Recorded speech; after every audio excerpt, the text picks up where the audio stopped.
overall, I found it kind of boring. A lot does happen. A lot of good setup, but I don't know. It's a little too sluggish for my taste. So, the essentials, without spoiling too much, is of course the wedding with Laenor and Rhaenyra.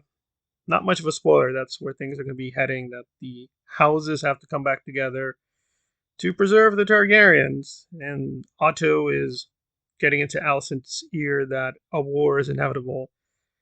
That's probably going to be my main criticism of this entire episode. It does feel like the usual plots where if two characters who are critical to one another just had one conversation, would have avoided a lot of drama. So why don't they just talk it out? I don't know. I don't know. There was some cleverness in terms of the Cole storyline. Again, I don't want to give too many details, but what Cole thinks people know was very critical to him making a certain confession about Rhaenyra. I do think the actor is very convincing and sort of making the case that he has no good choices, that he broke his vows, he's in love with her. And Rhaenyra, I don't know, it's not bad acting. She just came off too cold blooded. It just didn't feel like the Rhaenyra of the early episodes. I get it, we did a time leap and we got to force the plot to move them forward, but it just felt strange the way she was talking. It just felt too bureaucratic, too regal. It didn't make a whole lot of sense, but it was critical that Cole felt alienated from her, and that's going to play a big role in the upcoming war. I hope they do more than just make him a tragic romantic hero, and that's the end. That would be a little too limiting. Besides that, I think that for lack of a better word, the secrets with Laenor, I think were spelled out with enough subtlety. I mean, you'd have to be blind as a bat not to get the basic gist.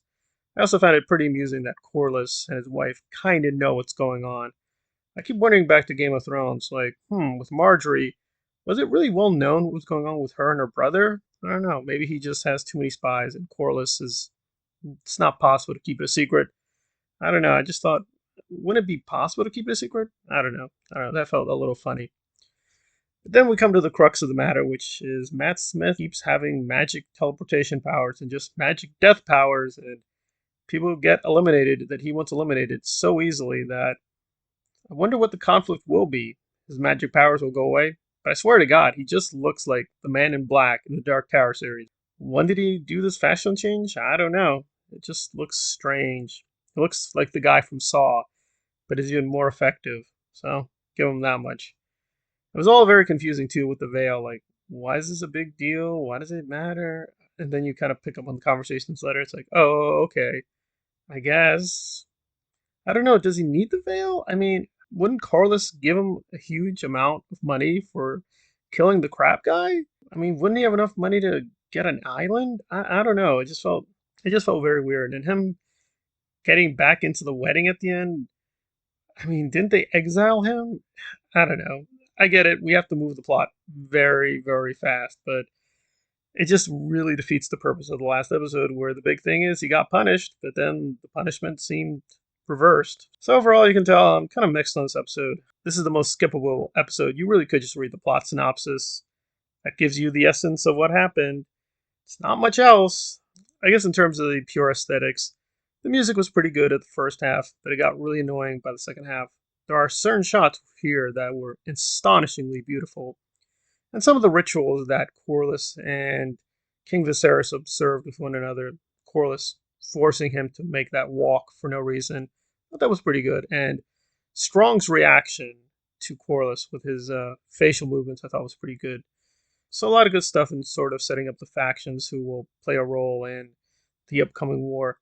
I do find it a little noticeable with these more quiet episodes. We don't have a lot of dragons. They can fool other people, but I know what's going on. They just don't want to unleash the dragons. It's too expensive, so we gotta have these kind of slow episodes to build that up, because we'll unleash the dragons, but that costs a lot of money.